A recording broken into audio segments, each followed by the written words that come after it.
symptomatology is not that This very meeting strong. is being recorded. So we thought that we will have some introductory classes so that people will be there will be a uniform idea. The faculty opinion also will be there when we present an approach to a clinical problem. And having such a couple of major, and we'll also give faculty opinion about the presentation as well as how to approach. So I request all the presenters concentrate more on the clinical aspect rather than on the theoretical aspect, because theoretical aspect will be asked during the Viva part, but clinical aspect will be concentrated during the clinics discussion. Okay, so we actually want to have a clinical approach to these problems. So I welcome today's faculty, Dr. Binoy Sebastian, who is a senior consultant at Medical Trust Hospital, Kochi, and also welcome Jan2, who is the moderator, and she is representing all the senior faculty, and our most sought after teacher, Jan2. Welcome, ma'am. A hearty welcome to today's clinics. And also welcome today's presenter, Dr. Jovida Preeti. She is senior resident from Medical Trust Hospital, Kochi.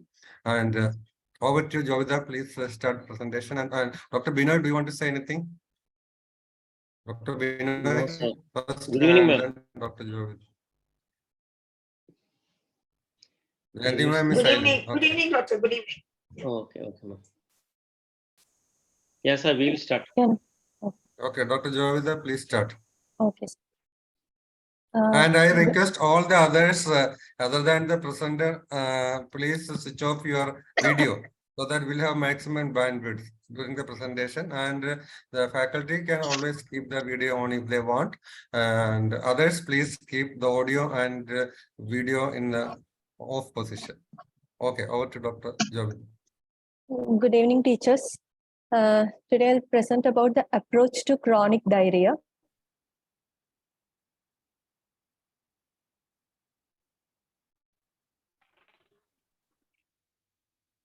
So global data on diarrhea, just as an introduction, there are almost 3.5 million OP visits per year for diarrhea in USA, and majority of these OP visits for diarrhea could be managed on OPD basis.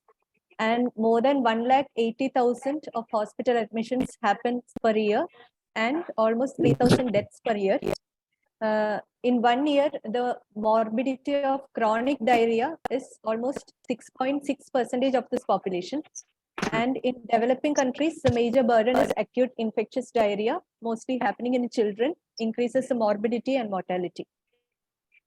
So coming to the definition of diarrhea, it is defined as a frequency of bowel movement more than 3 bowel movements per day, which is loose in consistency. Bristol score 6 or 7. An increase in stool volume is also mentioned, like more than 200 grams per day. But in the context of a high fiber diet in those countries like India, up to 300 or 310 grams per day is considered to be normal. And the issues with this definition is that stool weighing is tedious, and stool, what do you mean by a stool consistency is a balance between the water content and the ability of the fiber content of the stool and the microbiota to bind to the water. And the patient's complaint with regard to the symptom of loose stool is often variable. So acute diarrhea is diarrhea up to 2 weeks, and persistent diarrhea is diarrhea of a duration 2 to 4 weeks, and chronic diarrhea that lasts more than 4 weeks. So coming to the pathophysiology, almost 8 to 9 liters per day of enters the GI system. That is through ingestion, almost 1 to 2 liter per day, and the saliva, the gastric secretion, the biliary and pancreatic secretions all together forms 7 liters per day. And among this total of 8 to 9 liters, the small bowel reabsorbs 6 to 7 liters per day, and the large bowel reabsorbs 1 to 2 liters per day, forming the final stool content of 100 to 200 grams per day with only 0.5 liters per day of water in it. So any reduction of water absorption due to either decrease in the absorption or increase in secretion by as little as just 1% can lead to diarrhea. So this is the pictorial representation of whatever is coming from the saliva ingestion, the gastric biliary pancreatic juice, and the intestinal secretion is the input, and the small intestinal absorption more occurs in the jejunum more than the ileum, and total of 7 liters is absorbed from the small intestine, and almost 1.9 liters is reabsorbed from the colon, and the stool output contains 100 ml of water. So the pathophysiology, the diarrhea is a protective response to a variety of intestinal insults. Fluid secretion and motility are stimulated as a protective mechanism to expel the toxic contents. And in an acute scenario, it's valuable. But when it happens in a chronic term, it no longer serves the purpose. And the disruption of epithelial electrolyte transport or its regulatory system by either any form of toxins or any drugs or any hormones, endogenous or exogenous, and the cytokines as part of the inflammatory pathogenesis that's going on. All these disrupts the epithelial electrolyte transport or its regulatory system, thereby leading to diarrhea. So chronic diarrhea as a dictum is most commonly non-infectious causes, while acute diarrhea mostly it's infectious causes. And the causes of chronic diarrhea are, it can be a secretory diarrhea or osmotic diarrhea, or it may be a steatorrhea predominantly, or it may be an inflammatory diarrhea, or diarrhea caused due to deranged motility, or a factitious diarrhea, among which these are less common causes, like factitious diarrhea could be a Munchausen syndrome or Munchausen syndrome by proxy, or it can be associated with an eating disorder, and it can be iatrogenic, like post-cholecystectomy diarrhea or short bowel syndrome, like post-ileal resection or post-bariatric surgeries, post-vagotomy, and rarely chronic diarrhea could also be caused because of infections. Rarely happens in immunocompetent individuals, while in immunocompromised individuals like in HIV and AIDS, infections are more likely. So the clinical classification of chronic diarrhea is acute versus chronic, large volume diarrhea versus small volume diarrhea. In that, the large volume diarrhea means that it's a small bowel diarrhea, and a small volume diarrhea means that it's a large bowel diarrhea, where the rectosigmoid reservoir function is affected, and because of that increased urgency, and the reservoir function is affected, so the volume of the diarrhea is small volume. And it can be a watery diarrhea, among which among the watery diarrhea you can have either osmotic or secretory, or it may be a fatty diarrhea or inflammatory diarrhea. So something about the osmotic gap. The osmotic gap is calculated by 290 milliosmol per kilogram minus 2 into the stool sodium plus potassium. So that is the osmotic gap. Why we are multiplying the stool sodium and potassium is to compensate for the anion content. And in osmotic diarrhea, the osmotic gap will be high because of the osmotic solutes present in the stool. It would be above 100 milliosmol per kilogram, while in secretory diarrhea, the osmotic gap will be low, less than 50 milliosmol per kilogram. And negative osmotic gap could happen because of poorly absorbed multivalent anion content in the stool, like phosphates and sulfate, that can happen in osmotic diarrhea. So more the anions, the osmotic gap can go negative. So we always use a calculated osmolality and not a measured osmolality, because measured osmolality can be falsely high, as in because of the in vitro fermentation of the carbohydrate content in the stool. So measured osmolality is only used in specific scenario, like in factitious diarrhea, where water is added to the stool to make it look as a loose stool, and hence the measured osmolality in that scenario will show very low measured osmolality of the stool. So only in those conditions we use measured osmolality. Otherwise, generally it's calculated osmolality. So characteristics of factitious diarrhea. Factitious diarrhea accounts for up to 15% of unexplained diarrheas referred to tertiary care centers, and self-administered laxatives alone or in combination with other medications like diuretics are a cause for factitious diarrhea. Or they can also surreptitiously add water or urine to the stool that is sent for analysis, typically in women, described in women with history of psychiatric illness, and disproportionately the patients are from careers in healthcare, and hypotension and hypokalemia are common co-presenting features. and they require psychiatric counseling. So next is secretory diarrhea. So it's because of the electrolyte transport, because of reduced absorption. Even 1% of reduction in absorption or increase in secretion can lead to diarrhea. So the intestine is able to secrete or absorb fluid and electrolytes. So secretion basically originates from the crypts, and absorption is mainly a villus function. So this secretory diarrhea is a large volume, almost more than 3 liters per day, watery, it's painless, and it persists with fasting. While in osmotic diarrhea, it disappears with fasting, and there is no fecal osmotic gap.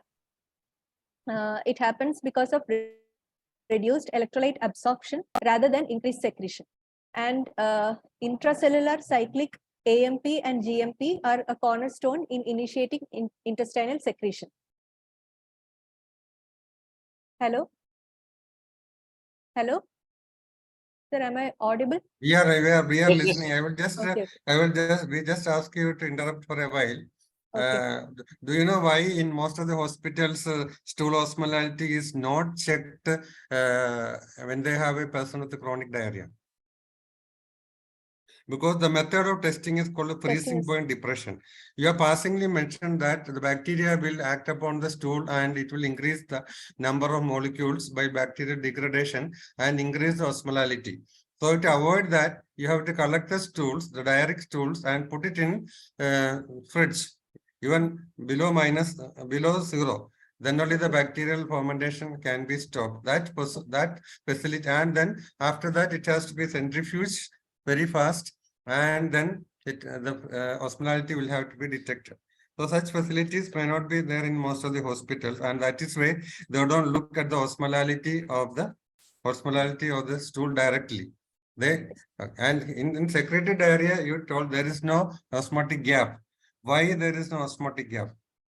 Because it is 290 minus 2 into sodium plus potassium value in the stool.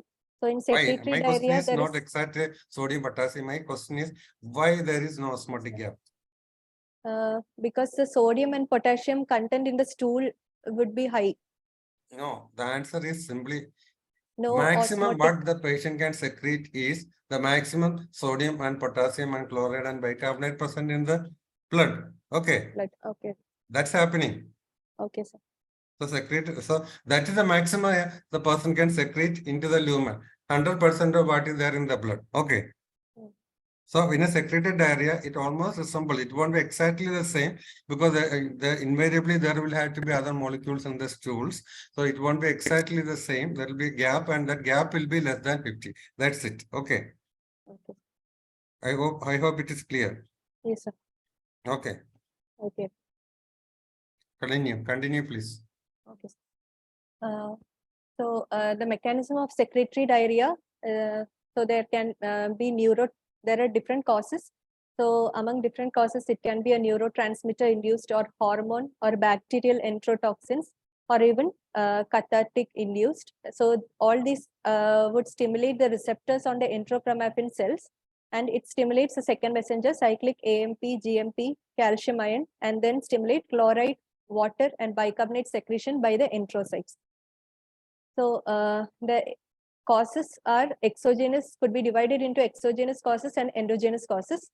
So the exogenous causes are stimulant laxatives, or it could be the medication induced, like diuretics or prostaglandins or cardiac medications, or it could be toxin induced, among which metals, that is arsenic, organophosphorus poisoning can lead to secretory diarrhea, or it could be infections. Like there is an entity explained called Brainerd's diarrhea, which is thought to be infectious in origin, but it could be manifested in two ways, like idiopathic.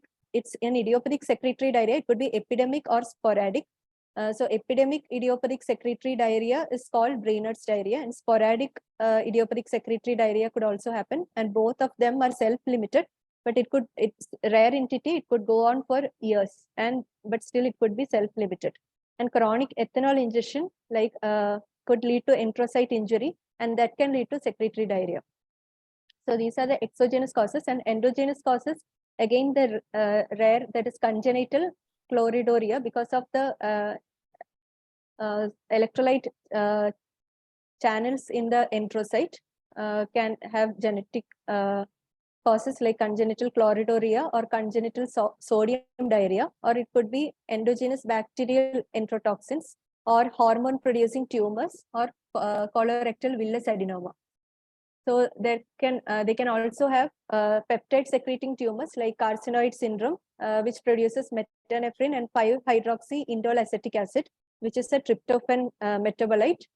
And it can be a Zollinger-Ellison syndrome, which the peptide secreted is gastrin, mastocytosis because of histamine. VIPoma is also called as WDHA, watery diarrhea, and hypokalemia and achloridria. In that the peptide is VIP. And it can be a medullary carcinoma thyroid, where the peptide which leads to secretory diarrhea is calcitonin. And the common endocrinological diseases that causes diarrhea are diabetes mellitus, hyperthyroidism, Addison's disease, and other blood tests for evaluating secretory diarrhea. You can do a serum protein electrophoresis and immunoglobulin electrophoresis, because immunodeficiencies can lead to infections and recurrent intestinal infections such as giardiasis, and it can lead to secretory diarrhea. In case of bile acid diarrhea, where almost all the tests will be negative, a cholestyramine drug trial is mentioned to be the best diagnostic. If they improve with cholestyramine drug trial, then we could attribute it to a bile acid diarrhea, provided that all other causes are negative. So diseases that may be detected by a small intestinal biopsy in secretory diarrhea are along with other history and physical examination suggestive to the disease, are Crohn's disease, or it could be a celiac sprue, or it could be an intestinal lymphoma, or eosinophilic gastroenteritis, or the rare Whipple's tropical sprue, lymphangiectasia, A beta lipoproteinemia, where you can have associated ataxia, acanthocytes, lymphocytopenia, and it could be amyloidosis or mastocytosis. So many of these disorders actually will not be a pure secretory diarrhea. It can have associated steatorrhea component also. And in AIDS patients, in HIV patients that have reached the immunodeficiency status, when they present with secretory diarrhea, during investigation, a colonoscopy is preferred, as the reason for the secretory diarrhea is they may have a lymphoma more in the right colon than in the left colon. So instead of a sigmoidoscopy, a colonoscopy is preferred as an investigatory modality in patients with chronic diarrhea with AIDS. And it could also be cholera, and the enterotoxigenic E. coli can also lead to secretory diarrhea. Bile acids and long chain fatty acids that can lead to secretory diarrhea mostly happens in post-ileal resection, where the bile acid absorption is affected. So it leads to bile acid diarrhea, or it could be a Crohn's disease where functional ileal capacity to absorb B12 is affected, or it could be part of malabsorption syndrome, or it could be GI hormone induced, as already described, VIPoma, gastrinoma, or carcinoid, or it could be laxatives, drugs or toxins. There is an entity called Starbucks diarrhea, where because of the increased caffeine content and the theophylline content, that can lead to diarrhea. So that's an example for toxin-induced diarrhea. And erythromycin can stimulate the motility receptor, causing diarrhea. Other antibiotic-induced diarrhea can happen. Chemotherapy could present with a histopathological finding of apoptotic enteropathy, or aspirin, mycophenolate mofetil, olmesartan-induced enteropathy can all lead to diarrhea, secretory diarrhea. And the mechanism is increase in cyclic AMP and inhibition of sodium-potassium ATPase pump in the enterocytes. I'm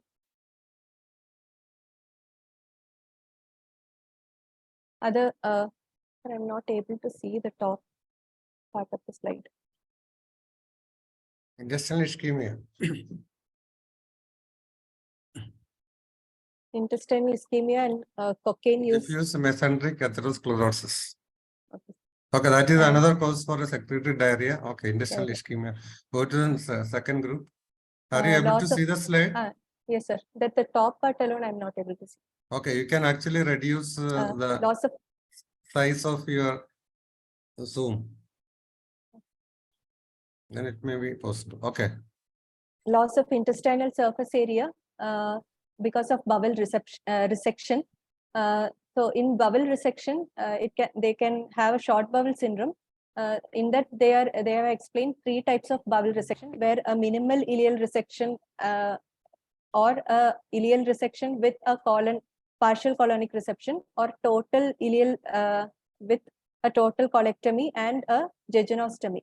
So these are the 3 major types of resections they do, and these can lead to short bowel syndrome, and it can lead to secretory diarrhea. So in that case, adaptation happens over time, and the diarrhea, that is the stool output, may reduce over time.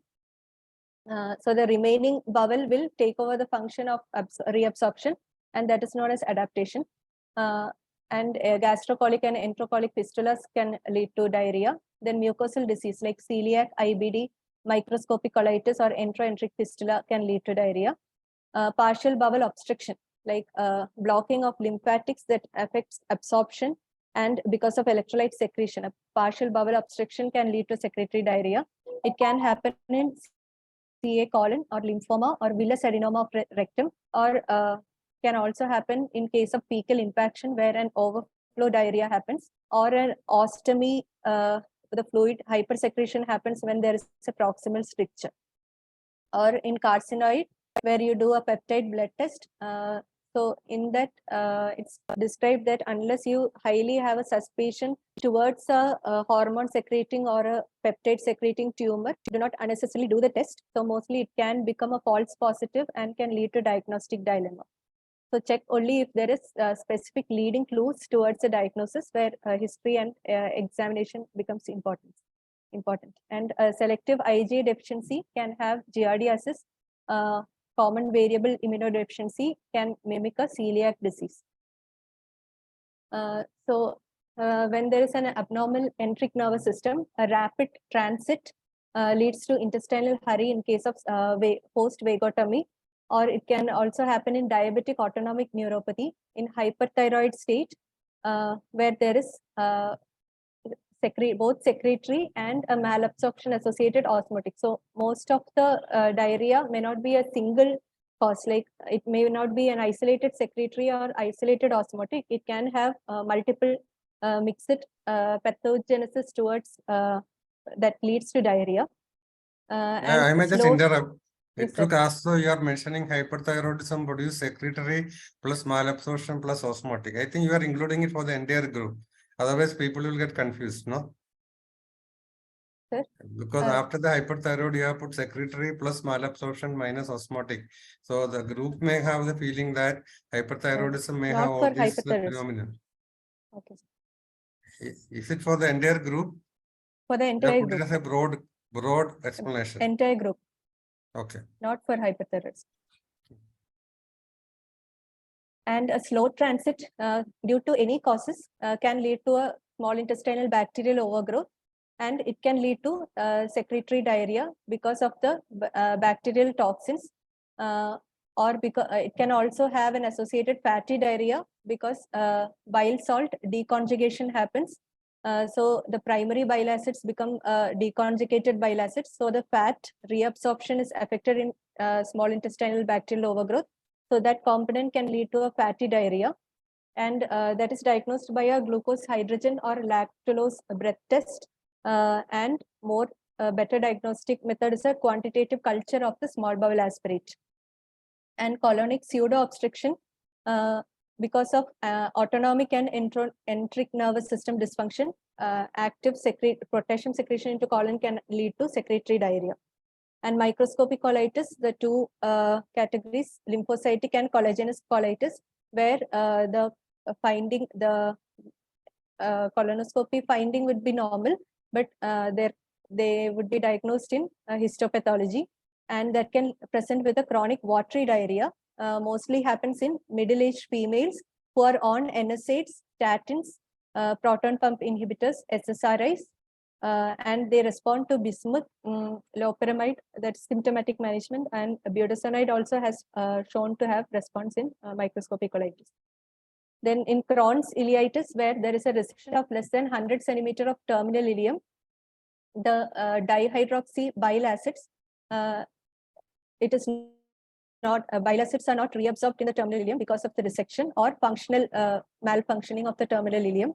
So that is a cathartic, the bile acids, so that stimulate the colonic secretion and lead to choleric diarrhea. So the bile acid diarrhea is bile acids are functionally malabsorbed from a normal appearing terminal ileum. Bile acid, BAM is bile acid malabsorption. So 40% of the unexplained chronic diarrhea may be due to bile acid diarrhea. And another explanation for the bile acid diarrhea is the ileal enterocytes produce fibroblast growth factor, FGF19, so which is a negative, which produces negative feedback to the liver to reduce the bile acid synthesis. So when there is an ileal dysfunction because of any type of disease or ileal resection, the FGF19 is reduced.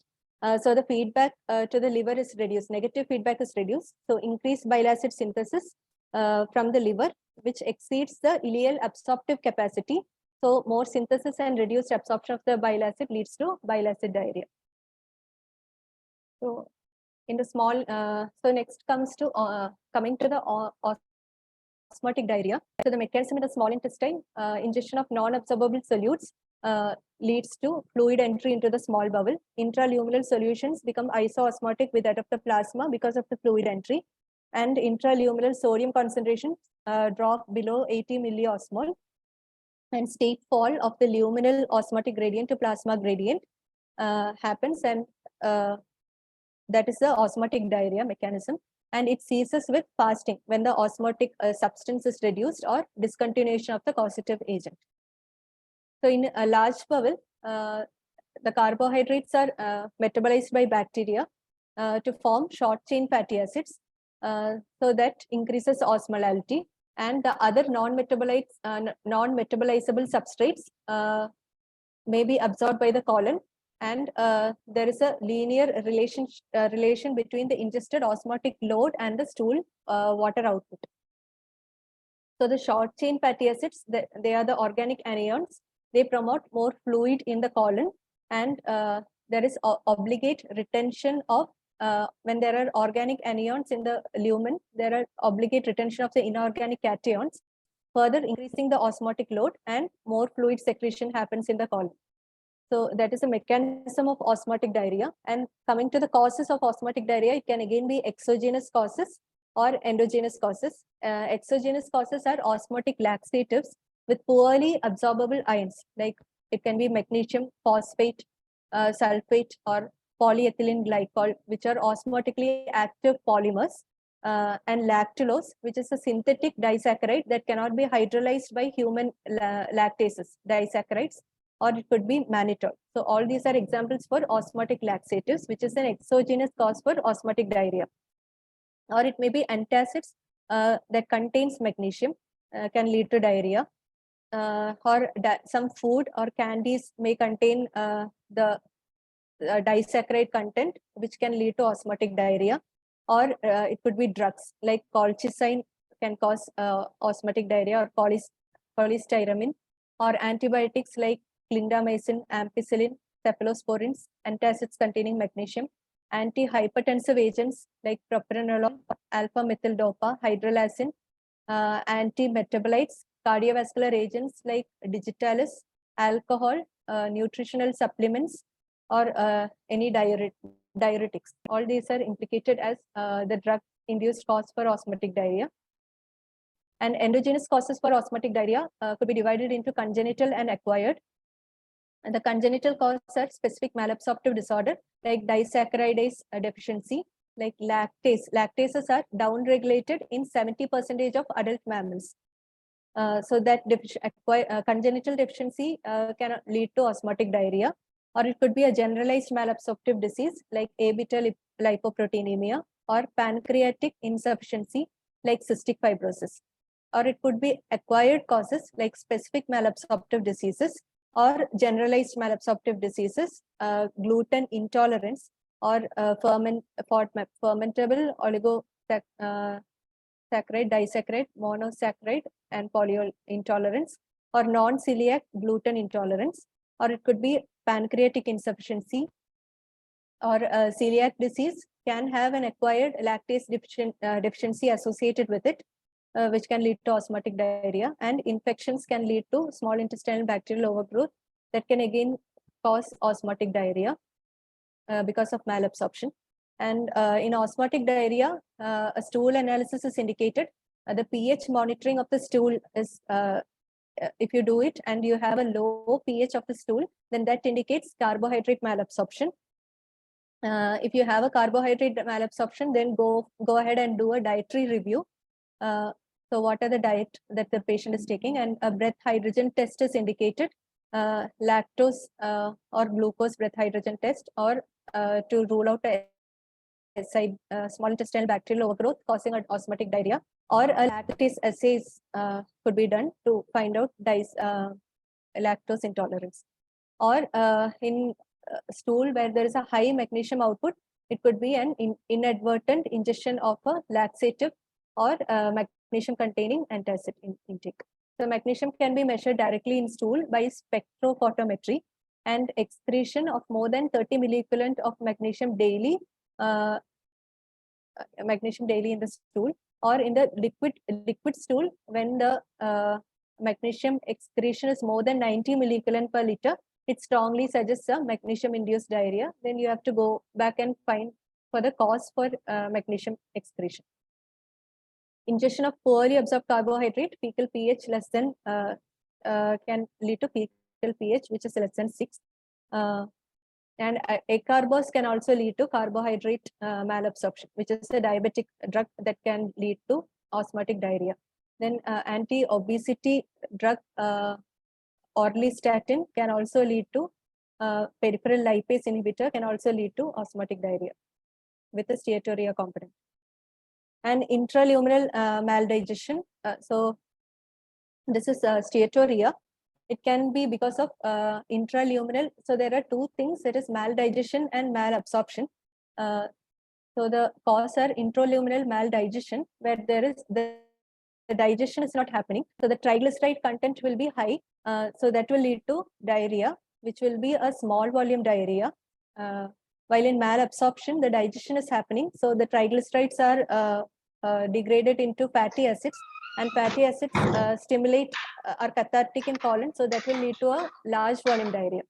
So intraluminal maldigestion happens because of pancreatic exocrine insufficiency or small intestinal bacterial overgrowth, where the bile acid is deconjugated, and hence the micelle formation is not happening, and the stasis from blind loop, the small intestinal bacterial overgrowth can happen in different conditions because of a blind loop underlying, or a small bowel diverticulum, or a dysmotility, more likely in elderly or post-bariatric surgery.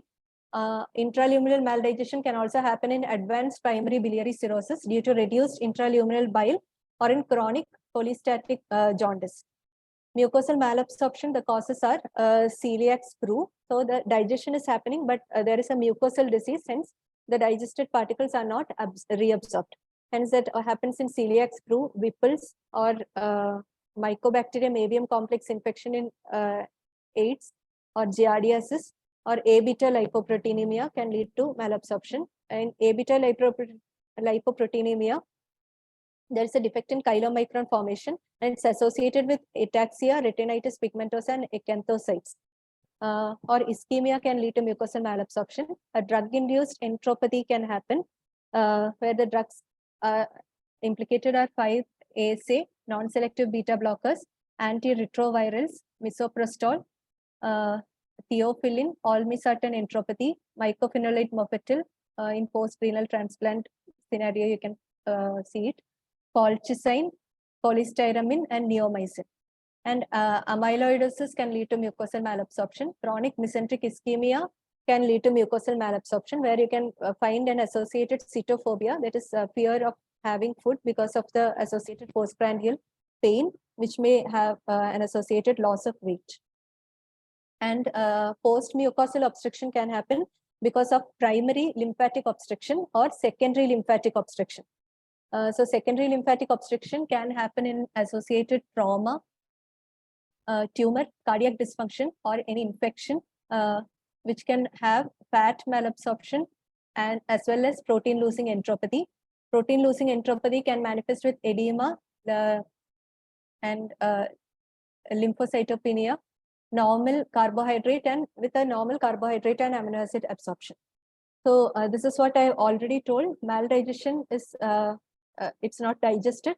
So it's a fatty stool, but stools are not very voluminous because triglycerides are intact and there is little effect on colon and electrolyte reabsorption.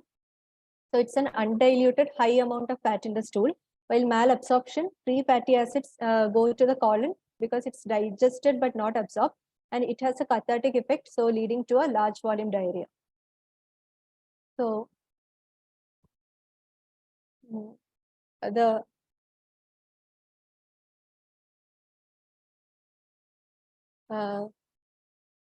luminal or inflammatory diarrhea.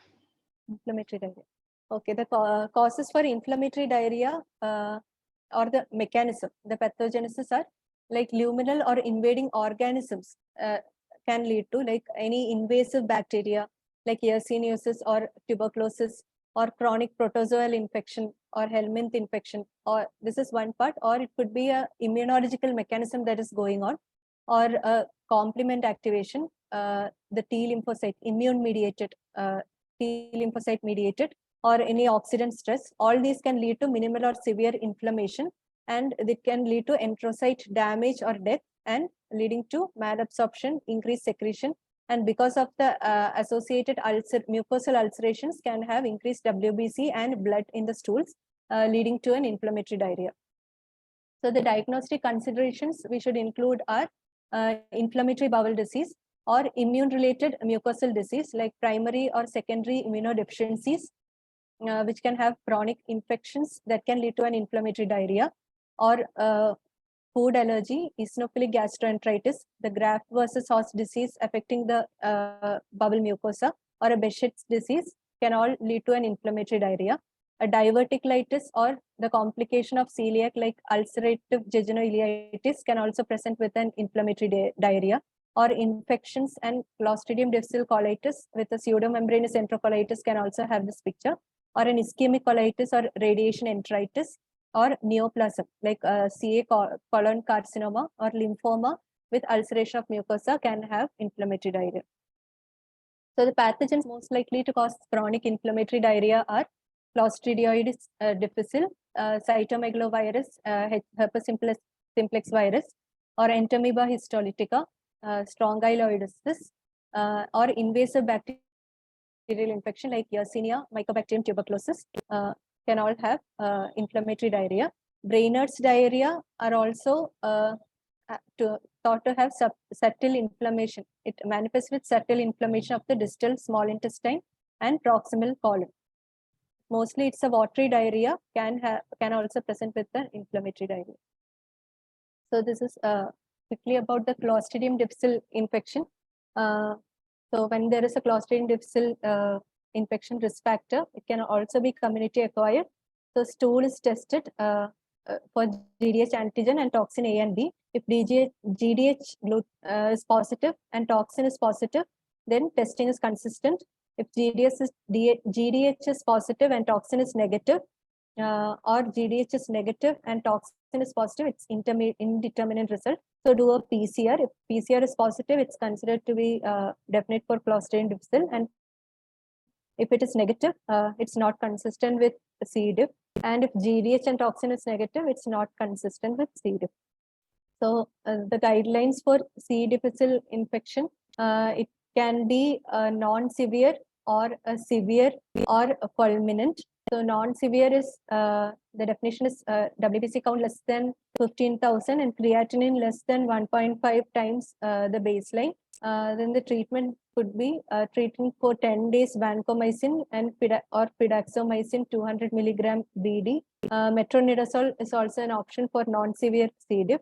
And if it is a severe Clostridium difficile where total count is more than 15,000, creatinine is elevated, then vancomycin and fidaxomicin treating for 10 days. And if it's a fulminant episode where high WBC count and creatinine is elevated along with hypotension and shock or toxic megacolon, then treat with vancomycin 500 milligram per oral and metronidazole IV for 14 days. Others therapy to be considered are enema if there is associated ileus, or if toxic megacolon, consider surgery, non-responsive to medical management. Then next is diarrhea associated with deranged motility. So adequate nutrient absorption requires adequate and long enough exposure to the intestinal epithelium. So whenever the motility is accelerated, when the transit time is accelerated, the contact period reduces and the absorption reduces. Large fluid load goes to the colon, because as we initially saw the reabsorption majority happens in the small bowel and 1.5 liter happens in the colon. So when the transit time is very short, then the large fluid load goes to the colon and colon irritability leading to diarrhea. And diminished peristalsis, which is again deranged motility, can lead to bacterial overgrowth that can lead to secretory and osmotic diarrhea. And so the examples of deranged motility causing a chronic diarrhea are IBS diarrhea, functional diarrhea, diabetic neuropathy. A scleroderma can have deranged motility, hence it can again be associated with SIBO, and that can lead to diarrhea. Thyrotoxicosis can affect the motility and lead to diarrhea. It can also have a secretory diarrhea component, and because of deranged motility, it can lead to diarrhea. Or drugs like prostaglandins or prokinetics can lead to diarrhea because of increased motility. Post-vagotomy can also lead to diarrhea. So complex diarrhea is where several mechanisms are involved, and some enteric nervous system and endocrine system are also involved. This immune cells are involved, where cytokines are released, and peripherally released peptides and hormones are involved. So this is described as alpines, where multiple pathogenic mechanisms and multiple pathways lead to diarrhea, not just isolated secretory or isolated osmotic diarrhea. Like autocrine factors may contribute, or luminal factors, paracrine factors, immune factors, the neural, the auto ANS, or the enteric nervous system and endocrine system, all contributing in multiple ways to the formation of diarrhea, is called complex diarrhea. So a few clinical situations cause pure secretory and pure osmotic diarrhea, when more than one of these mechanisms may be involved in the pathogenesis of a given case. So considering conditions where one mechanism predominates is considering that condition to reach a diagnosis is useful before considering these combined processes. So an example for a dysregulation of alpines is a short form for these multiple mechanisms.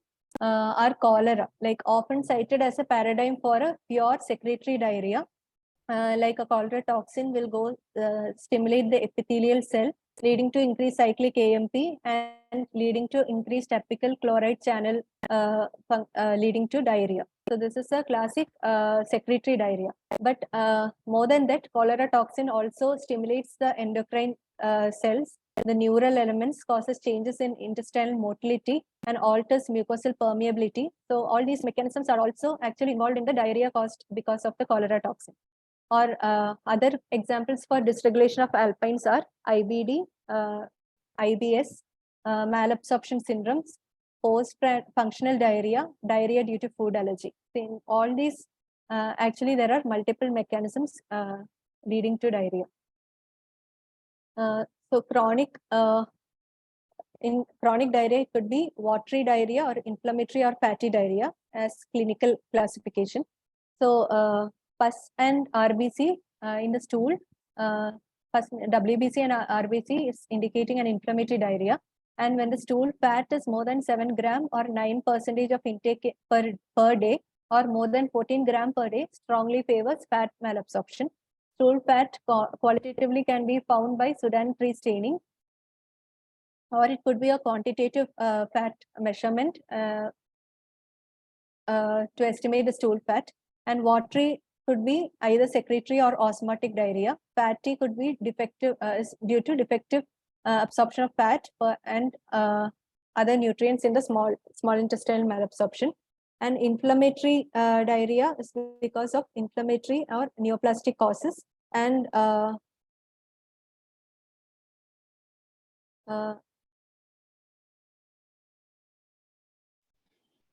what's the heading? Diarrhea and abdominal pain. Okay. The conditions where there is diarrhea and abdominal pain are IBS, where there are associated factors like stress increases the symptoms. Less likely can have nocturnal symptom, but less likely to be nocturnal, can have associated mucorrhea, and pain mostly in the left lower quadrant or in the suprapubic region. According to Rome 4 criteria, which pain resolves after a bowel movement and with change in frequency and consistency of the stool. Other cause for diarrhea and abdominal pain are small bowel disease like IBD, Crohn's disease. If the pain is mostly in the right lower quadrant where there is ileal, could have an ileal ulceration or periumbilical pain because of small bowel involvement, or a gastrinoma associated diarrhea in the Zollinger-Ellison syndrome, where peptic ulcers are responsible for abdominal pain, or ischemic colitis or ischemic cause for diarrhea that can also have associated abdominal pain. And short mention about a short bowel syndrome. So diarrhea after extensive small bowel resections. The ileal resection could be limited or extensive. That is based on how much ileum is resected. If it's less than 100 centimeter, it's a limited ileal resection. So there, in that condition, 60 to 100 centimeter, till they can have a sufficient bile acid pool. So micelle formation happens and fat reabsorption happens. So steatorrhea is less likely, and diarrhea happens because of the malabsorbed by enterohepatic recirculation doesn't happen. So the bile acid is delivered to the colon, and that leads to choleric diarrhea. So you can give a trial with cholestyramine to prevent this bile acid induced diarrhea. And extensive ileal resection is more than 100 centimeter, where they can have lack of bile acid pool is reduced. Hence, that can lead to reduced fat malabsorption and lead to steatorrhea. So they do not use cholestyramine in this condition because it depletes the bile acid pool again, leading to worsening of symptoms. So this could be treated with supplementing with medium chain triglycerides. So this is an extensive cause for chronic diarrhea, most of which we have already discussed. So coming to history and analysis, first of all, you have to ask for a history of constipation when a patient comes with diarrhea, because they can be a chronically bedbound patient with having a fecal impaction, which is leading to an overflow diarrhea, which may present to us with chronic diarrhea. So rule out an impaction, or it can also be actually not a diarrhea but a fecal incontinence, so that you can appreciate by a rectal examination. And ask for the onset of diarrhea, the duration of diarrhea, with which we can classify whether it's acute or chronic, and volume of diarrhea, large volume or small volume, and is there any dietary aggravation which can give a clue towards osmotic diarrhea, and if it's relieved by fasting, and is there associated a fever or loss of weight. So loss of weight can indicate a malabsorption or a neoplastic process or a immune mediated process going on, or ask for history of extraintestinal manifestation, ask for family history of IBD, and ask for history of surgery. So surgery can lead to a short bowel syndrome, and that can lead to diarrhea, or a surgery can lead to blind loops, and that can result in small intestinal bacterial overgrowth, which can lead to diarrhea. ask for his past history of any malignancy for which patient has received radiotherapy, or is patient undergoing any chemotherapy, and is there any medication. All the exhaustive medication list should be checked to see for medications causing as a cause for diarrhea. And clustering of cases and travel is more important in acute diarrhea, but also can give a clue towards chronic diarrhea, where tropical not seen commonly, and nutritional or herbal therapies. Food diaries, ask the patient to maintain a food diary so that we can see if it's a food allergy, where we can try a 6-food elimination diet, or ask for a laxative abuse, or bile acid diarrhea, where diarrhea can predominantly happen only in the morning, more than in the evening time. And small intestinal bacterial overgrowth can have history of increased bloating and gaseousness because of undigested carbohydrate content in the carbohydrate maldigestion, can lead to these predominant symptoms. And large bowel diarrhea is also having blood and mucus and increased urgency because of the reduced reservoir function of the rectal sigmoid. And a small bowel small bowel diarrhea is large quantity diarrhea, more watery with periumbilical cramps and less frequent diarrhea. So looking into the epidemiological features, it can also give a clue towards the cause for diarrhea. Because in travelers, mostly in acute scenario, it's bacterial infection. And if it's a persistent diarrhea, it may be a protozoal infection like amoebiasis or giardiasis. Giardiasis can also have associated malabsorption. So malabsorption can have an osmotic diarrhea, which may reduce slightly with fasting. And a tropical sprue can also be seen in travelers. And in epidemics and outbreaks, bacterial infection may lead to diarrhea, or it may be a epidemic idiopathic secretory diarrhea, Brainerd's diarrhea, or it could be a protozoal infection, cryptosporidiosis, isospora or microsporidium, which is more common in HIV individuals. And viral infection can happen like coronavirus, rotavirus. And patients with diabetes mellitus can have diarrhea because of altered motility, either increased motility leading to reduced contact time, increased transit leading to malabsorption diarrhea, or reduced motility leading to small intestinal bacterial overgrowth, leading to diarrhea, or associated diseases with diabetes like celiac disease or pancreatic exocrine insufficiency or small intestinal bacterial overgrowth can lead to diarrhea, or drug side effect because of diabetes, like they may be taking acarbose, which may lead to osmotic diarrhea, or metformin can lead to a secretory diarrhea. And patients with AIDS can have ARV associated, antiretroviral associated diarrhea, or they can have a lymphoma, which I already told, more common in the right colon. So a colonoscopy is indicated for diagnosis rather than a sigmoid. And they can also have associated opportunistic infection like cryptosporidiosis, CMV, HSV, Mycobacterium avium complex, which can lead to diarrhea. And institutionalized and hospitalized patients can have these patients. You have to look for a Clostridioides difficile toxin-mediated colitis, or drug side effects, or a bedbound patient having a fecal impaction with an overflow diarrhea, or with multiple comorbidities, elderly patient with abdominal pain, bloody diarrhea, inflammatory diarrhea, suspected ischemic colitis, or tube feeding can lead to high osmotic content of the tube feeding, which can lead to osmotic diarrhea. So coming to physical examination, patients' fluid and electrolyte status should be monitored, mainly not used for identifying the cause of diarrhea, but more for how severe the diarrhea is. And then for the cause of diarrhea, the thyroid mass should be looked for, where they can have a medullary carcinoma thyroid or a hyperthyroidism associated with leading to diarrhea. Examine for the wheeze, or a heart murmur, more in the right sided with tricuspid regurgitation, where it can be associated with carcinoid and diarrhea. Or see if they have lymphadenopathy, where again a lymphoma can have lymphadenopathy, or medullary carcinoma thyroid can have lymphadenopathy. Or Whipple's can have an associated lymphadenopathy. So look for lymphadenopathy and in a case of diarrhea, and look for perianal fistula or any signs of associated perianal disease of Crohn's. Look if the anal sphincter is lax. And edema ascites can also indicate an associated ongoing protein losing enteropathy along with the diarrhea. And look for features suggestive of malabsorption. Look for IBD or dermatitis, the physical cutaneous manifestation of IBD or extraintestinal manifestations of IBD. Look for features of malabsorption. Look for an dermatitis herpetiformis. If it's there, it indicates a celiac.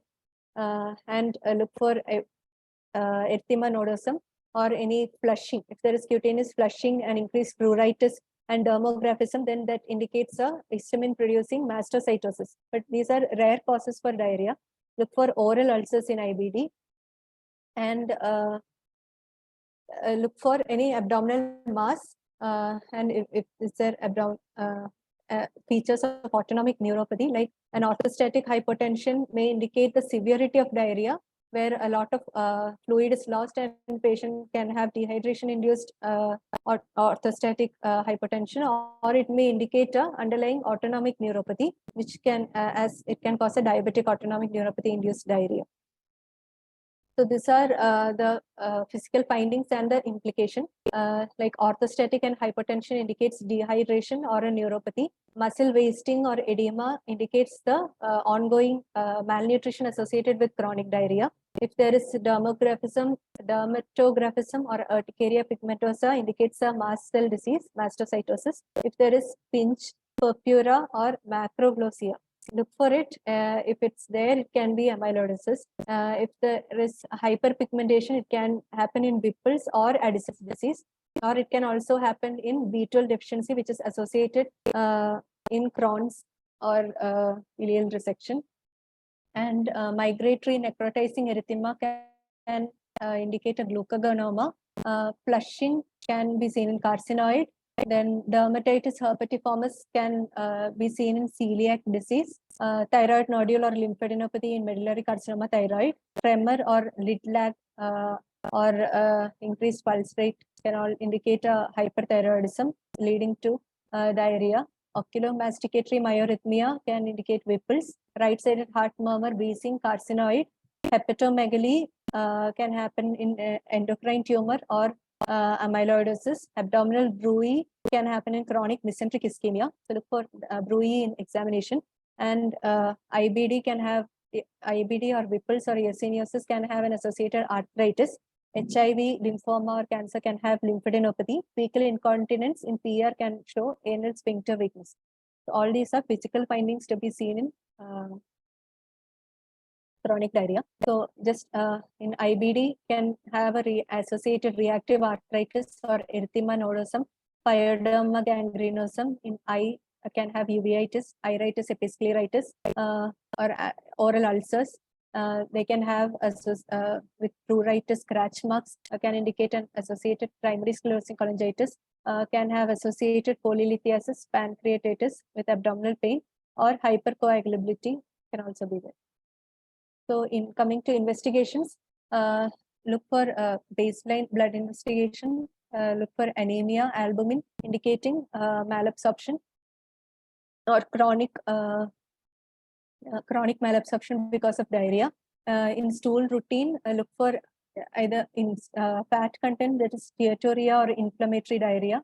And in IBD, fecal calprotectin is having high sensitivity and specificity compared to CRP and lactoferrin. And in colonoscopy, after all the history and physical examination and baseline blood investigations, you can go ahead and if the cause for diarrhea is not identified, can do an upper GI endoscopy with small bowel aspirate and biopsy, or colonoscopy. If the mucosa is normal, then you can take random biopsies to rule out microscopic colitis or underlying amyloidosis that is leading to diarrhea, or granulomatous infection or schistosomiasis. In all these conditions, even though you have a patient with chronic diarrhea, you do a colonoscopy, the mucosa can appear normal. but still we can find it in biopsy in histopathology. And in Crohn's, ileal and colonic biopsy and further evaluation could be done.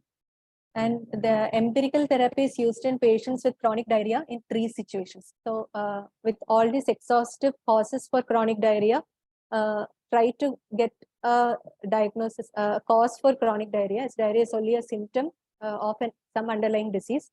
But empirical therapy is used at times if the cause is not identified in 3 situations, as a temporizing or initial treatment before diagnostic testing, because patient is having a disabling increased morbidity because of the ongoing diarrhea, or after diagnostic testing has failed to confirm a specific diagnosis. Even then we can use an empirical therapy, or when a diagnosis has been made but no specific treatment is available, or specific treatment has failed to produce a cure. So in these 3 conditions, empirical therapy for chronic diarrhea are used. So they are the therapeutic trials of pancreatic enzyme replacement and conjugated bile acid supplementation in patients with unexplained steatorrhea. So that can be both diagnostic and therapeutic. So once the patient's diarrhea is reduced, then it can be a diagnostic modality towards a cause for diarrhea. And symptomatic treatments with opiates are often necessary in patients with chronic diarrhea because specific treatment may not be available. And other agents sometimes used to treat non-specific diarrhea are octreotide and clonidine. Thank you. Hello? Okay, we are here. Sir. Yes, sir. Dr. Binoy is there, no? Yes, sir. Okay, make your comments, and after that, Jayandima, Professor Abhinav Bhatti also is here. Dr. Binoy. Yes, sir. I think she has covered most of the aspects of chronic diarrhea. So mostly, I think the history is the most important key. The history has to be very extensive, and from the history, we'll have to probably try to divide the diarrhea into either small intestine or large intestine, and based on that, further evaluation to be proceeded. Jayanti ma'am. What I feel is that one is theory, but I think we should have taken the approach on a case-based, hypothetical cases. If it is a case-based, we should have taken it as a hypothetical cases. Then it's easy. Starting from children, first will be the age, then you'll have gender-related problems, then you have occupation-related problems. If you had several cases, the starter, as Sir was mentioning, the starter is versus small bowel and large. Theory is one aspect of it. Actually, no one asks the mechanism. The exam, no one asks what's the mechanism. For them, the first question is it only 2 or 3 questions they'll ask? Is it small bowel, large bowel? Why do you say so? Number 1. Number 2, they don't even ask what's osmotic and secretory. That's for you to understand, because all the small quantity of motion that you're mentioning a secretory diarrhea. They'll not come in your differentials at all. They may be behaving like secretory. Typical secretory diarrhea is what is secretory diarrhea. Okay, and then the other one is most where you all have problem is just one. Does this patient, is it malabsorption or is it chronic diarrhea? None of you are able to answer that. Does this patient have malabsorption, or do you think it's malabsorption, chronic diarrhea, or the patient is just chronic diarrhea? And candidates fail. Once the history is over, all that you've said, then when you come to the summary and give a differentials, draw blank. So all that you've discussed should be in the mind, and then your history is the most 80% you should be able to come to a diagnosis with the etiology. Differentials up to the etiology. I mean, just giving supposing one of us has to give a talk. None of us, will not be attending. You understand? The attention is lost because it was just a theoretical discussion. This is what it is. I wish you had taken it as a case-based approach, then attendance also would have improved and people were not waiting for that. approach to Okay, a I think patient. from now onwards we will do case-based. You have to take case-based, approach theoretical, to dialectic, problem. analytical. Okay. So one of the questions which came in the chat box, I think Jan2 ma'am asked, how will you differentiate between a simple case of diarrhea versus diarrhea with malabsorption? What are the clinical clues from the history as well as physical examination? Dr. Jovita? So if there is an associated malabsorption, then if it's based on what malabsorption, if it's a carbohydrate malabsorption, then in history they will have bloating. But that's in also a feature of diarrhea. IBS, no? The chronic diarrhea, IBS also have bloating, no? Bloating.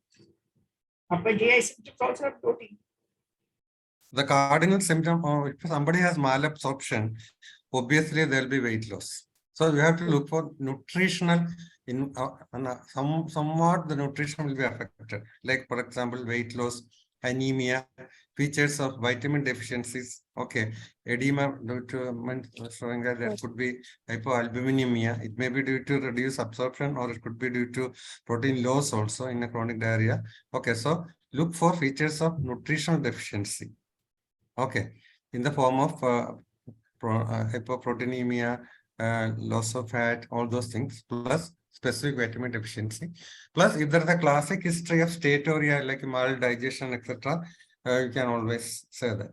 Okay, so and anemia, symptoms of anemia or presence of anemia. So anemia, other vitamin deficiencies, symptoms and signs, all those things are more in favor. Okay. I think what we can do is next 15 minutes or so, let us give hypothetical cases and let us see how. Shabna ma'am, meanwhile, ma'am, you think of a case. Meanwhile, I've written one case. Okay, Shabna ma'am, are you there? Yes, I'm there, and I think what she has done a complete review, a textbook review of diarrhea, which is good for a theory. You know, when you're reading Schlesinger, you have all that, and she's done a good review of that. But like Dr. Jayanti says, in clinical practice, what you see is individual cases which don't come with these classical problems. So differentiate between chronic diarrhea, malabsorption, differentiate between malabsorption, mild digestion. You know, those kind of things are very, very important, and different causes, small bowel versus large bowel. Some people have a mixed picture, like tuberculosis, Yersinia, Crohn's. They'll have a mixed picture of large bowel as well as small bowel diarrhea. So those are things which are more important. And let me also tell all the students who are here that the maximum number of failures happen when a patient of chronic diarrhea is presented. Yeah, I agree. I mean, the students are just not able to cross that junction of telling us what exactly is going on. They really don't know what is happening. So that is the difficult case. And they should present maximum number of diarrhea cases. I find that most of the people are bringing up liver, gallbladder cases. But luminal cases, when they're not discussed, this is a problem. Thanks, madam. Thanks for. I agree. That's what I'm telling. Maximum failures are only in chronic diarrhea. Diarrhea. They don't even give a differential of IBS. You know, I'll give a hypothetical case in DNB exam. Okay, this was in GP Pant. 42-year-old lady presenting with loose stool 14 to 15 times a day. That's it for 15 years. Now discuss. That is 42-year-old lady with a diarrhea of 10 years. 10 years. 10 year duration 10 to 12 times per day. 10 to 12 times per day. Okay. Now discuss, Jovita, or any other participant. How will you approach this? This is one case where candidates failed. All four failed. Jovita, you have made a wonderful discussion. It just to summarize everything. That's all. Yes. 42, ma'am, history, any other comorbidities? Diabetic. What's the first thing you'll ask? You'll ask for comorbidity. What's the first thing you'll ask? So 10 years means she was 32 years old. 32. What is the volume? Large volume or small? What are the things that cross your mind? 32-year-old lady, that will come, no? 32-year-old lady pressing 5 or 10 times a day. Otherwise, she's normal, moving around, healthy, everything is fine. IBS. Rule out an organic cause. No alarm symptoms, nothing. No alarm. 10 years and all, no one will have an answer. They will all be investigated. Either laxative abuse or What? laxative abuse, rule No of laxative an abuse. No laxative abuse. if the patient is healthy. What are your differentials? What are your differentials that cross your mind? IBS, functional diarrhea. What will be the characteristic features of functional diarrhea? What will be the characteristic? What questions will you ask in the patient Any to know that mucus, One minute, mucus, just a minute. What questions will you ask in this patient to know that this patient's got a functional diarrhea? is there associated nocturnal symptoms? No nocturnal symptoms. Is there associated weight loss? No weight loss. 10 years and all is too long a time for weight loss. Is there increased mucus per rectum? No mucus. No. Any blood in stools? No blood. Abdominal mucus, pain? No blood, no mucus, no nothing. Just loose stool. Volume? Bristol 4, Bristol 5. Volume of the stool? Small one. Small volume.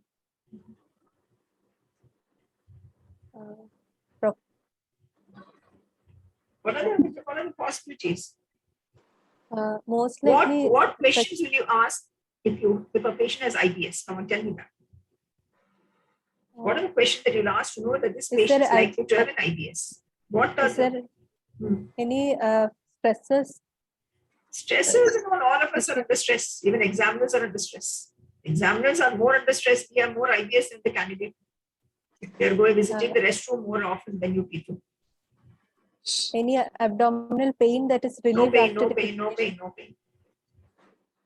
Would you ask about the diet? Yes. I asked you a very specific question. What in the history will tell you that this patient is likely to have an IBS apart from the pain? Correct.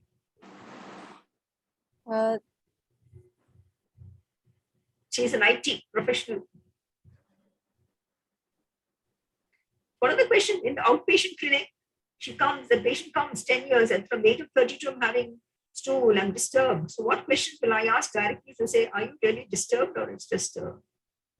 Those are the catch points. So few questions that you'll ask is it 4 or 5 times in the morning and whole day when you're working, you're okay? Simple question. Or are you disturbed? Suppose you're in a meeting or in a board meeting and then you have to rush to the toilet, and that's organic.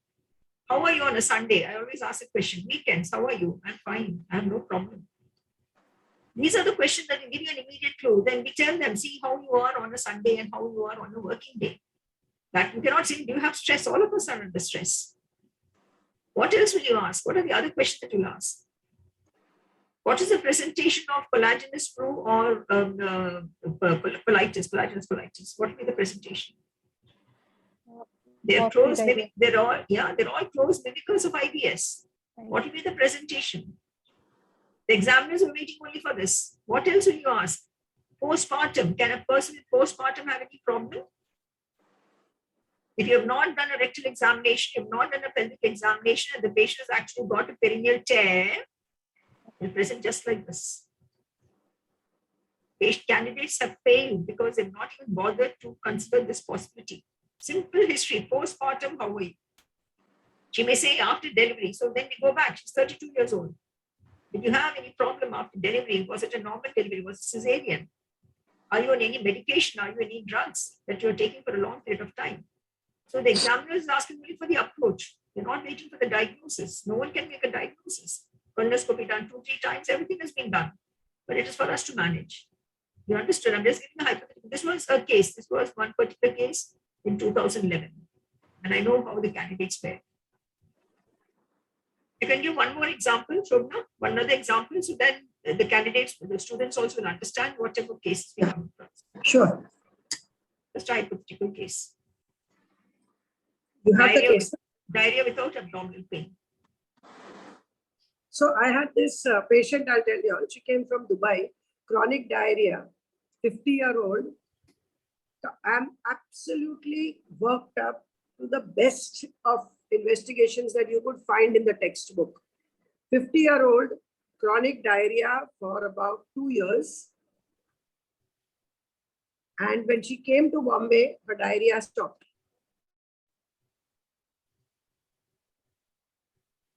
What differential do you have now?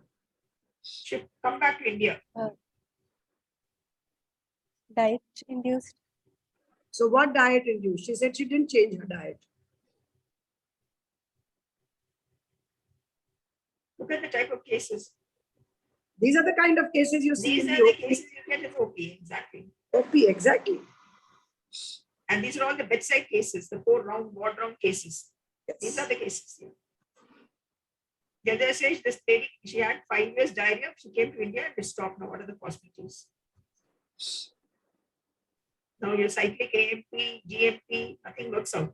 Nothing works. Yeah, textbook is a guide, it's a guide for us. But you see, any case that you see is not described in textbooks, but they help us. They give us some idea. So now tell us, what are the possibilities? You've done a good job. Just tell us. You've gone through the whole review of literature. So which diet will you ask for specifically? Kavita, you told about diet, no? So what are the things which are in mind when you told that she could have changed her diet and then diarrhea disappeared? So what are the things which are in the diet which can cause diarrhea? Just give a list fast. That's all. Gluten containing diet. No, she was continuing to eat gluten then. That is a basic thing, Black no? Protein The diet, should which is have- unlikely to change between Dubai and India. Yeah, Somebody and eats roti will continue to eat roti. Somebody eats rice will continue to eat rice, no? And gluten should So have that is stopped. India. If she was But told she there are other things in the day-to-day life which you take along with that. Like, for example, lot of Pepsi or lot of milk. When they come to India, they change to lassi or dahi. Okay, understand. So that makes a difference. Or take lot of Pepsi when they are there, and lot of other things which contain lot of corn syrup. That means fructose. In India, the things may not be available at all in the supermarket. There are many things which are available abroad, which are there in the supermarket, which contain lot of fructose and other things. Sorbitol. So such things can happen, no? Yes. So also you remember that many of these Middle Eastern countries do not have fresh milk. They have reconstituted milk, which can also cause diarrhea. So they have a different concentration of milk. Second thing is that, like like Sir said, there is a lot of these fruit juices, artificial fruit juices, which they keep on stocking in their refrigerator and keep drinking it all the time. Okay, these ready-made coffee sachets which you get, 3-in-1 coffee powder, milk, which is not actually a milk, it is a dairy whitener, which is not pure milk. That is also an osmotic substance, and it also contains some form of sugars which are non-absorbable, sorbitol or maybe corn syrup. So these 3-in-1 coffees also, I have a case where the moment she has that, she gets diarrhea.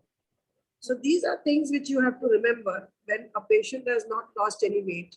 There are no specific alarm signs, as we call them. A lot of your lactose intolerance patients will just go home happy if you tell them don't have milk. They come back after a week and say we are fine.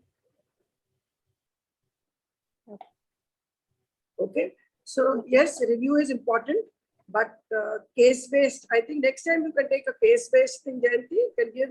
That's what I told Preeti. Either a senior faculty gives a talk, or best is have a case-based. They themselves can have case-based discussion.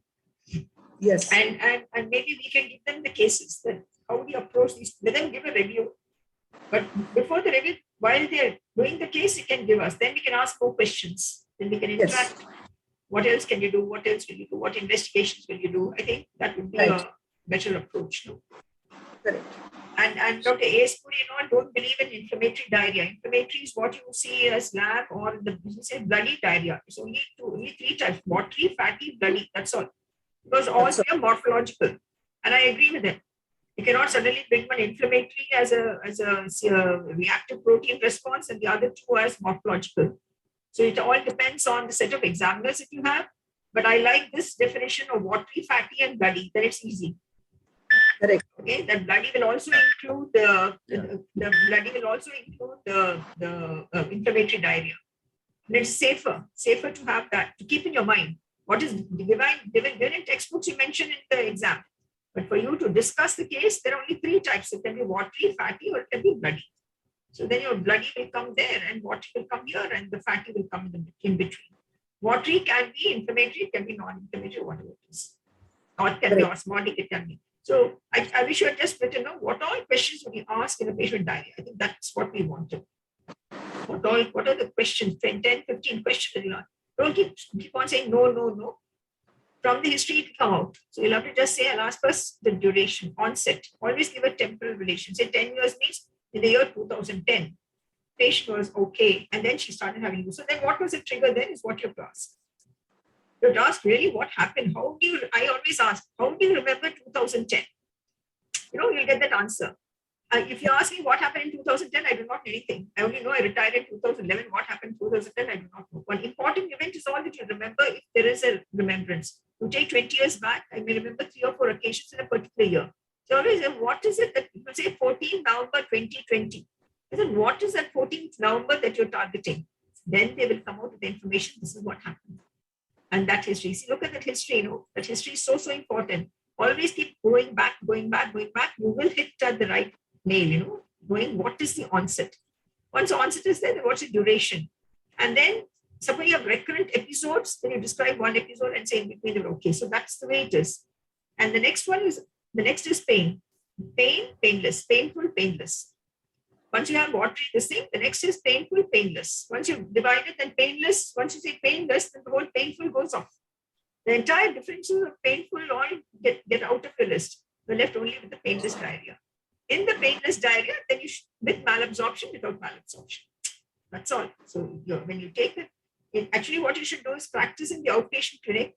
Within 10 minutes, see whether you're able to make a diagnosis of the case without seeing the case reports. 8 to 10 minutes, you should be able to say, this is what the diagnosis is. Few questions, few positive, negative, and then come out, okay, this is a possibility. My differentials, we write it down. And then examine the case. And then open the case reports to see whether they were right or wrong. Okay, that's very important. Jan2, can I just add one thing? Sorry, carry on. Okay, Shobana ma'am, please continue. I just want to make a comment on the presentation only. Shobana ma'am, please continue. So I'll tell you the other thing is, like Dr. Jan2 said, what happened at that time. So I had this patient who came and told me that he had this chronic diarrhea for 5 years and he was losing weight. So I asked him, what are the times that you do not have diarrhea? So that is also very important. Go back and ask, when are the days that you do not have diarrhea?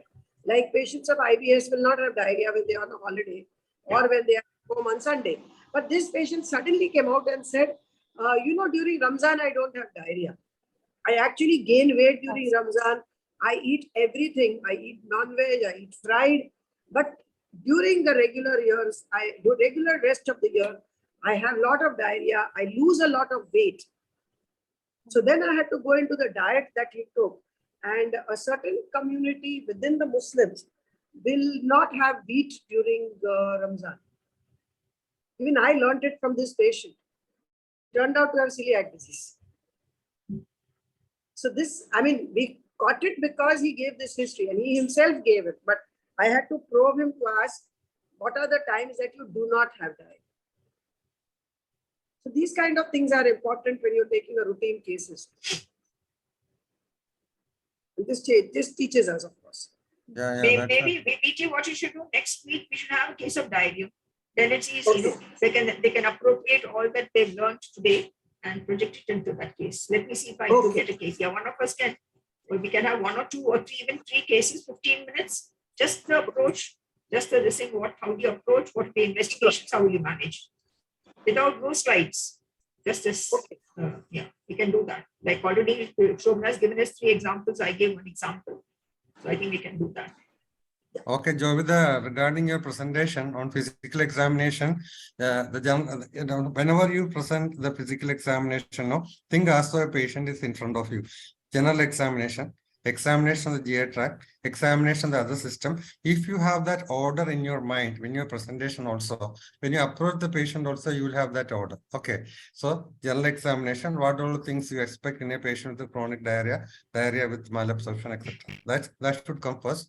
Then there are certain specific things which you find in certain syndrome that should come. Then examination of the abdomen. Then the rest of it. Okay. Similarly, when you say the investigation. Yeah. I would suggest don't go to abdomen first. Do cardiovascular. How do you write? Serious respiration, abdomen, CNS, no? In your case records, you write abdomen, serious respiration, never. But when we start presenting, we start with abdomen. What happens is when you concentrate on abdomen, you miss the findings in the other two systems. So abdomen anyway, I'm going to concentrate. So my suggestion is do a respiratory examination. Finish the other systems fast. Do the cardiovascular, take 1 minute, 30 seconds it takes you to just auscultate the basis and look at it, and then settle down in the abdomen. Otherwise, you tend to miss the two symptoms. We had a patient with dextrocardia. No auscultation done, and the candidate is telling liver is palpable and the right upper quadrant went on and on and on. I think they have to practice in day in and out to do a fast physical examination. Yeah. That's the most important thing. In You have to chronic practice it diarrhea, on a day-to-day chronic basis. diarrhea, abdomen examination is zero. Only history taking. Yeah, very often you won't find anything. You won't find anything. It's all history taking. The second Cardiovascular, respiratory, endocrine and all is important. Thyroid should be examined. Okay, the examination is very important because thyromegaly may be missed. Okay, the other thing on investigations, you have to start from the usual blood, the common blood examination, because in the hemoglobin, in the MCV, MCH itself, there will be a lot of questions. Okay, so start from the routine test, then stool test, the routine one, the parasite, how do you look for the parasite? There can be a lot of questions as to how do you detect the parasites. Then for the steatorrhea part, okay, then you must be ready to answer other tests of malabsorption which are not done nowadays, but at least theoretically you must be able to say all those things. And then the need for imaging, the need for scopy, colonoscopy, upper GA, biopsy, all those things. Okay, so that hierarchical order should be there. We cannot say colonoscopy first, even if you think that it is a case of ileocecal tuberculosis or Crohn's. I think the order in which you say the simple things first, followed by imaging, then scopy, that order in which if you go, that will be much more appreciated. Otherwise, it may look as though you are telling everything in a haphazard way, and the examiners may not be that much impressed. So instead of being interrupted in between, just go in the classical order so that it will be appreciated better. Okay, there won't be much interruption. I'll make one comment. So classify it as baseline investigations. Next will be diagnostic tests, and the third will be investigations for follow-up. This should be in your mind. So the examiner asks, what are the specific tests you will do? You have your column right. If they say, how will you investigate the patient? Then you have all the three. You have the baseline, you'll have the diagnostic test, and you'll have the test follow-up. Like CRP will be a follow-up test. ESR will be a follow-up test. So if you have it in these three, that's how we were taught. Have baseline, diagnostic tests, and tests which will help in management, and tests which will be for follow-up. Understand? The other way of doing it, what I'm doing is just see your basic classes that you have ahead of your clinical medicine. So you start with the clinical pathology. Then you go to biochemistry. Then you go to pathology department, microbiology first. Then see whether you need anything in pathology. Then you move down to microbiology. Then you move down to the imaging, and then come to your department for endoscopy. You will not miss anything. The list is there, but you have to answer what is relevant. Whatever is relevant to your patient is what you have to answer. So you won't miss any of the departments. You won't miss any of the investigations. And in between, include endocrinology, because that's out of a department, but it's important for the GI tract. Think of basic MBBS subjects as you ascend up the ladder, and then in MD, you think of more of radiology. Because MBBS, you don't interpret much radiology. In MD level, you interpret radiology much better way. And then hormone test and scopy and all is super specialty like that. If you think that way, things will be easier. You won't miss anything. You'll definitely not miss.